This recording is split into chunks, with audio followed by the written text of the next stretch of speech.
Hello guys, welcome to my channel জিয়ান official blog. আশা করছি সবাই ভালো আছে, আমিও অনেক ভালো আছি। তো সবাইকে হ্যাপি সানডে। তো তোমরা সবাই কী করছো?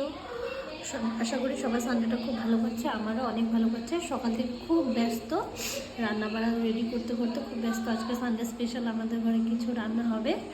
ফ্রাইড রাইস হবে, মাটন হবে, আর ডিম কারি হবে, আর কারকোল ভাজা হবে। তো আমার এখানে কারকোল ভাজাটা হয়ে গেছে। ফ্রাইড রাইসের জন্য গাজর, বিনস, লঙ্কা কাটা হয়ে গেছে। ওখানে ডিম, আলু সিদ্ধ হয়ে গেছে। এখন আমি ডিমটা বসাই দেবো।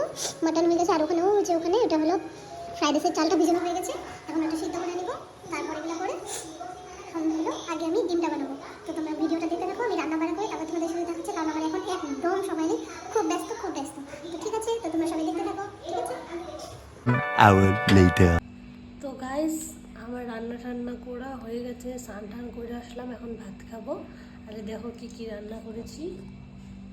ফ্রাইড রাইস, ভাজা, ডিম কারি আর মাটন কষা। Wow! দুপুরের খাবার তখন খাবো। তো তোমরা ভিডিওটা দেখতে থাকো। Billion times later. তো গাইস, ভাতটা খেয়ে আমি ঘুমিয়ে পড়েছিলাম, এখন উঠলাম, এখন উঠে হাত পা ধুয়ে আসলাম।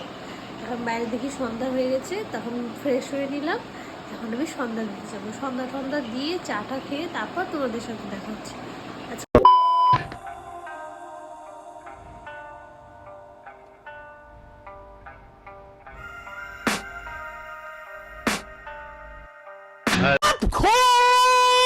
তো আমরা এখন একটু বেরোলাম, তোমরা ব্লগটা দেখতে থাকো কোথায় যাই। তো আমরা এখন রেস্টুরেন্টে আসলাম, আর দেখো ওই জন্য কি বলছে আমাকে, বলে হাসছে, বলে আমার দিকে তাকাও। আমি বললাম না, তাকাবো না। এগুলা নিয়ে হাসা কথা বলতে বলতে এই যে পিৎজা এসে বললো, আমরা খেয়ে নিই। এখন ঘরে চলে যাচ্ছি। এখন দুজনে কুলফি খাচ্ছি। দেখো কত উলি পোকা। তো আমরা ঘোরাঘুরি করে চলে আসলাম ঘরে। তো আমার আজকের ভিডিওটা এতটুকুই। ভালো লাগলে লাইক, কমেন্ট, শেয়ার করতে একদম ভুলবে না। আর আমার চ্যানেলটা সাবস্ক্রাইব করতেই হবে, ঠিক আছে? তো দেখা হচ্ছে নেক্সট ভিডিওতে। आज के लिए बस इतना ही। अच्छा, मैं चलती हूँ, बाय। अच्छा मैं चलती हूँ।